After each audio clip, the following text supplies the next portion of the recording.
नमस्कार दोस्तों। कर्क राशि के पति और मकर राशि के पत्नी यदि वैवाहिक सहजीवन में होंगे तो उन दोनों में डिवोर्स या फिर तलाक की जो संभावना है वो कितनी बनती है।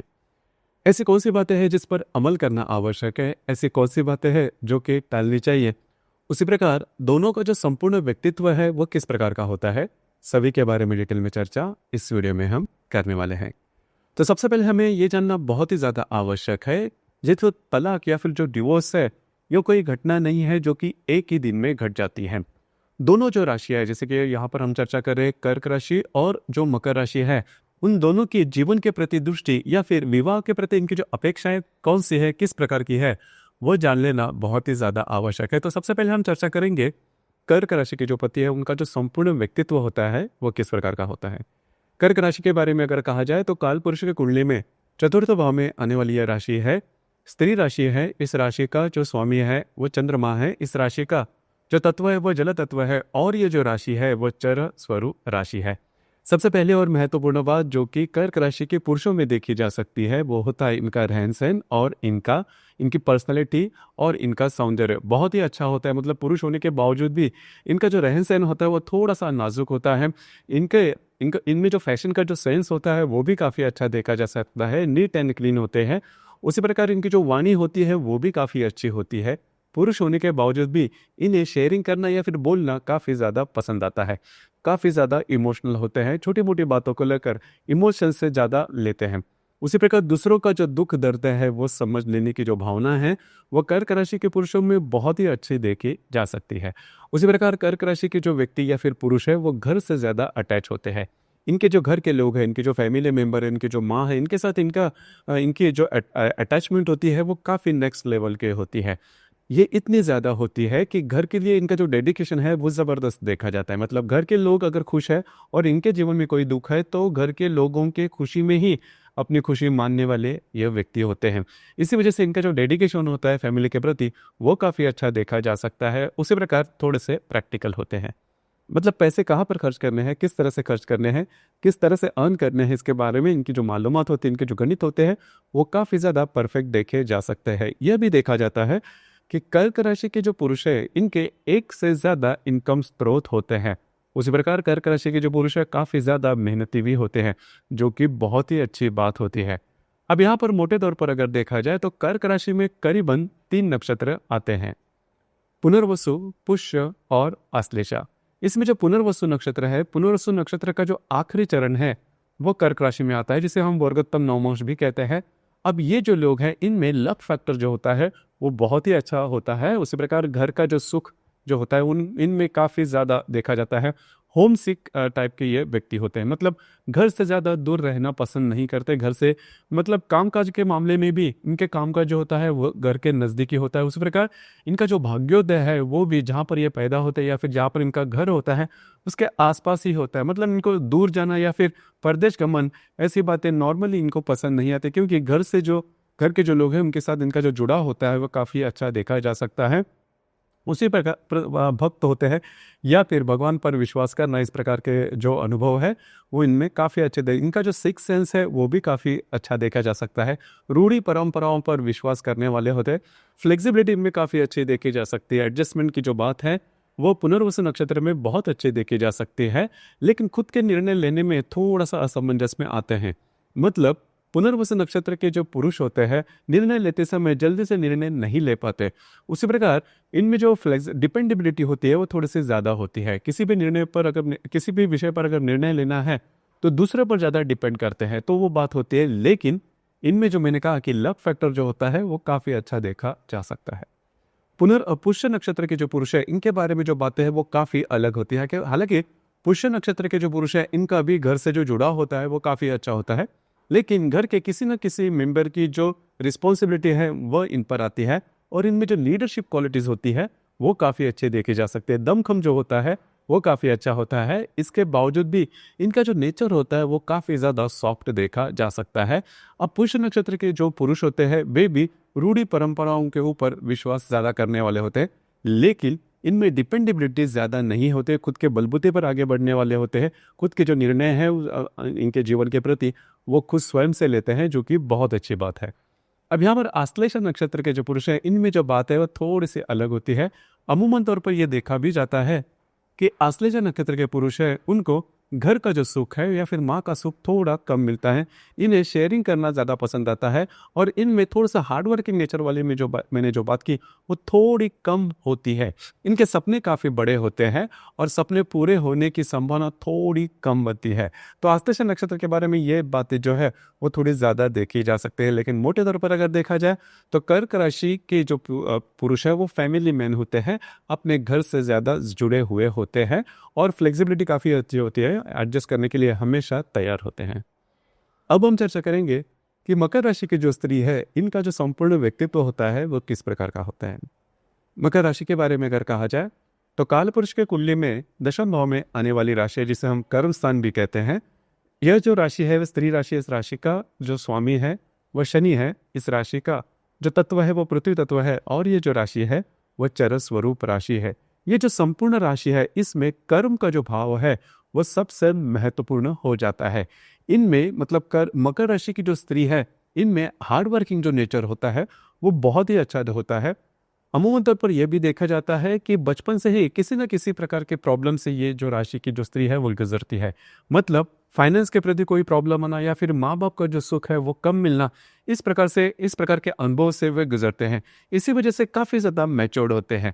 मतलब इनके विचार अगर आप सुनो तो आपको समझ में आ जाएगा कि इनके जो विचार जो होते हैं वो काफ़ी ज़्यादा मैच्योर्ड होते हैं। लेकिन जीवन के प्रति इनकी जो दृष्टि होती है वो काफ़ी ज़्यादा सकारात्मक होती है। इन्हें पता होता है कि जीवन में अगर आपको आगे बढ़ना है तो पैसे का जो महत्व है वो कितना है, और जो पैसे हैं आपको काम करने से ही मिलने वाले हैं। तो इसी वजह से ये जो राशि की जो स्त्री है वो काम में ज़्यादा दिलचस्पी हो लेती है। हालांकि कई दफ़ा इनके बारे में यह भी थोड़ी सी मान्यता होती है, लेकिन वो इतनी सही नहीं है कि जो मकर राशि की जो स्त्री है, इनमें जो भावनाएं या फिर इमोशंस होते हैं वो थोड़े कम होते हैं। ऐसा बिल्कुल भी नहीं। इमोशंस होते हैं, लेकिन इमोशंस वो ज़्यादा शो नहीं करती, क्योंकि अनुभव से इन्हें ये पता होता है कि आपके जीवन में आपका जो भी काम है, आपका जो कर्म है वो काफ़ी महत्वपूर्ण हो जाता है।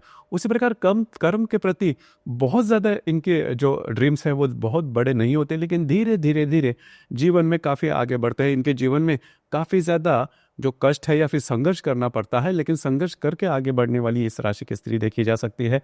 अब इनके लिए घर का काम या फिर घर के बाहर का काम, दोनों में कोई फर्क या फिर अंतर नहीं है। इनके लिए काम जो है वो करना और काफ़ी अच्छे तरीके से करना, ये बात इनमें काफ़ी अच्छी होती है। उसी प्रकार इनमें जो पेशेंस होता है वो भी काफ़ी अच्छा होता है। रहन सहन इनका काफ़ी अच्छा होता है। उसी प्रकार इनमें जो फैशन का सेंस है वो भी काफ़ी अच्छा होता है। अब यहाँ पर मैच्योरिटी अच्छे होने के कारण इनमें मैच्योरिटी काफ़ी अच्छी होती है। इस वजह से फैशन के बारे में बहुत ज़्यादा आधुनिक फैशन ये पसंद नहीं करती, लेकिन इनके लिए जो बात है वो काफ़ी ज़्यादा सोच विचार करने वाली होती है। किसी भी मसले पर बहुत ज़्यादा इन डेप्थ सोच विचार करेंगे, उसके बाद ही आगे बढ़ेगी। जो कि अब मैंने कहा जैसे कि ये भी राशि की जो स्थिति है वो प्रैक्टिकल होती है। मतलब पैसे कहाँ पर खर्च करने, किस तरह से खर्च करने हैं, इसके बारे में इनकी जो मालूमात होती है वो काफ़ी अच्छी देखी जा सकती है। नॉर्मली किसी भी विषय पर ये जल्द से विश्वास नहीं करते जब तक इनको खुद के उसके बारे में अनुभव नहीं होता। ये बातें इनमें बहुत अच्छी देखी जा सकती है, वर्कहोलिक होते हैं। अब यहाँ पर मतलब मकर राशि में करीबन 3 नक्षत्र आते हैं, उत्तराषाढ़ा, श्रवण और धनिष्ठा। इसमें जो उत्तराषाढ़ा नक्षत्र की जो स्त्री होती है, इनमें लीडरशिप क्वालिटीज बहुत अच्छी होती है। उस प्रकार इनका जो रहन सहन होता है वो काफ़ी अच्छा होता है। इनका जो सौंदर्य होता है वो भी काफ़ी अच्छा देखा जा सकता है। इनके चेहरे पर एक अलग प्रकार का तेज देखा जा सकता है। श्रवण नक्षत्र की जो स्त्री है, इनका भी सौंदर्य काफ़ी अच्छा होता है, लेकिन इनके बारे में माँ बाप का सुख कम या फिर पिता या फिर माता का सुख कम मिलना, इस प्रकार के अनुभव आ सकते हैं। या फिर घर के किसी न किसी व्यक्ति की जो रिस्पॉन्सिबिलिटी है ये इन पर आ सकती है। श्रवण नक्षत्र की जो स्त्री है वह थोड़ी सी रूढ़ी परंपरा प्रिय होती है। अब यहाँ पर इस नक्षत्र की जो स्त्री है, इनमें जो हार्ड वर्किंग कैपेसिटी होती है वो भी काफ़ी अच्छे होते हैं। थोड़ा सा संघर्ष कर आगे बढ़ने वाला यह नक्षत्र है। इसी प्रकार आखिर का जो नक्षत्र है मकर राशि का वो है धनिष्ठा। धनिष्ठा नक्षत्र की जो स्त्री होती है, इनके जो तेवर होते हैं वो थोड़े से तीखे देखे जा सकते, थोड़े से तीखे तेवर इनमें देखे जा सकते हैं। मतलब इनकी जो वाणी होती है वो थोड़ी तीखी देखी जा सकती है। सीधे सीधे बोलने होते हैं, स्ट्रेट फॉरवर्ड इनका अप्रोच होता है। लेकिन इनमें जो रिस्क लेने की जो कैपेसिटी है वो काफ़ी अच्छी होती है। हार्ड वर्किंग नेचर इनमें बहुत ही अच्छा देखा जा सकता है। काफ़ी सीधे सीधे चलने वाली मकर राशि होती है। मतलब ये जो राशि है, इनका जो जीवन होता है वो बहुत ही ज़्यादा ट्रांसपेरेंट देखा जा सकता है। अब तक आपको पता चला होगा कि कर्क राशि के जो पुरुष है और या फिर कर्क राशि के पति और मकर राशि की जो पत्नी है, इनका संपूर्ण व्यक्तित्व किस प्रकार का होता है। देखिए, दोनों में कई जो बातें हैं वो करीबन सेम है, मतलब हार्ड वर्किंग नेचर या फिर प्रैक्टिकल नेचर, पैसे के मामले में किस प्रकार से बातें करनी, तो ये जो सभी बातें बहुत अच्छी होती है। और जो दोनों राशियां वो स्त्री राशियां भी तो इमोशनल भी होती है। हालांकि ऐसे बहुत दो तीन बातें हैं जिस पर थोड़ा सा ध्यान देना आवश्यक है। कर्क राशि के लिए सबसे बड़ा वीक पॉइंट होता है इनके जो घर के जो लोग हैं उनके साथ, और घर का जो भी माहौल है, घर की जो भी रूढ़ी, हर एक घर की हर एक घर का अपना अपना एक कल्चर होता है। और कर्क राशि के जो पुरुष है उनके लिए ये जो कल्चर है वो बहुत ज्यादा मायने रखता है। अब यहाँ पर कर्क राशि के जो पुरुष है वो हमेशा थोड़ा दबाव डालेंगे मकर राशि की जो स्त्री है उन पर, कि घर की जो भी बातें हैं, घर के जो भी व्यक्ति हैं उनके साथ आप रिस्पेक्टफुल करना चाहिए, या फिर उनसे भी अगर कोई मिस्टेक हुई तो आप उनके बारे में किसी प्रकार के जो बातें हैं वो नहीं करना।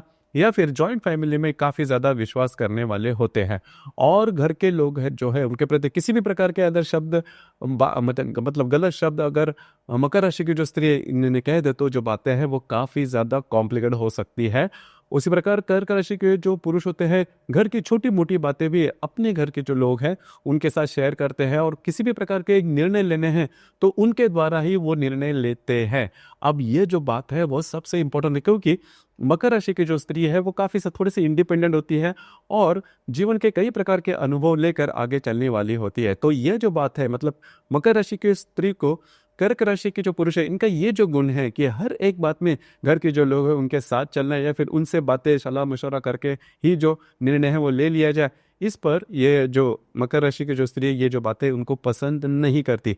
छोटी छोटी बातें भी कर्क राशि के जो पुरुष है वो घर के लोगों के साथ शेयर करते हैं और उनसे ही उसी प्रकार के निर्णय लेते हैं। ये सबसे महत्वपूर्ण बात है। हालांकि ये जो बात है वो कर्क राशि के जो पुरुष है उन्होंने समझनी चाहिए, नहीं तो बातें जो है वो आपके लिए बहुत ही ज़्यादा कॉम्प्लिकेटेड हो जाएगी।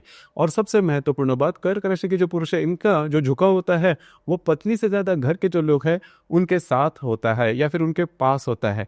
इसी वजह से जो बातें हैं दोनों में कॉम्प्लिकेट हो सकती है। उसी प्रकार कर्क राशि के जो पुरुष है इन्हें बोलना काफ़ी ज़्यादा पसंद आता है, शेयरिंग करना काफ़ी ज़्यादा पसंद आता है, और उनको मकर राशि की जो स्त्री है इनके बारे में ये जो बातें हैं वो पसंद नहीं आती, क्योंकि वो ज़्यादा शेयर नहीं करती या फिर हमेशा वो अपने कामकाज के बारे में ज़्यादा सोच विचार करने वाली है। तो ये जो बातें हैं इनके वैवाहिक जीवन में बहुत ज़्यादा प्रॉब्लम लेके आ सकते हैं। ऊपरी ऊपरी तौर पर देखा जाए तो ये बातें काफ़ी नॉर्मल लगती है, लेकिन मकर राशि की जो पत्नी है उनके लिए ये बात बहुत ही ज़्यादा महत्वपूर्ण हो जाती है। दूसरी जो ज़्यादा महत्वपूर्ण बात है वो है काम जीवन के मामले में। काम जीवन के मामले में भी अगर देखा जाए तो कर्क राशि के जो पुरुष है इनका जो काम जीवन होता है वो इतना स्ट्रांग नहीं होता, और मकर राशि की जो स्त्री इनका काम जीवन जो होता है मतलब काम जीवन के प्रति इनका जो अट्रैक्शन होता है वो थोड़ा ज़्यादा देखा जा सकता है। हालांकि कंपेटेबिलिटी के मामले में ये बातें भी उतनी ही महत्वपूर्ण है। उसी प्रकार कर्क राशि में जो आश्लेषा नक्षत्र के यदि पति है और मकर राशि की यदि धनिष्ठा नक्षत्र की यदि पत्नी होगी तो उनमें, क्योंकि दोनों जो नक्षत्र है वो थोड़े से राक्षसजनी नक्षत्र है और इनका जो अप्रोच होता है जीवन के प्रति वो भी थोड़ा सा तीखा होता है, इस वजह से भी जो बातें हैं आपके वैवाहिक जीवन में कॉम्प्लिकेट हो सकती है। तो ये जो दो तीन बातें हैं इस पर अगर ध्यान दे तो आपके जीवन में डिवोर्स की संभावना करीबन नहीं के करीब आ जाएगी। लेकिन ये जो बात है उतनी ही ज़्यादा महत्वपूर्ण है, क्योंकि कर्क राशि के जो पति है उनके लिए घर के जो लोग हैं उनके साथ उनकी जो अटैचमेंट या फिर उनका जो भी रवैया है उसमें बदलाव आना करीबन कठिन होता है। हालांकि इसके बारे में थोड़ा सा एडजस्ट मकर राशि की पत्नी करे तो जो बातें हैं आपके लिए सहज हो सकती है। तो दोस्तों, ये था कर्क राशि के पति और मकर राशि की पत्नी यदि वैवाहिक सहजीवन में होंगे तो उनमें डिवोर्स या फिर तलाक होने की जो संभावना है वो कितनी बनती है, इस विषय पर विचार। धन्यवाद।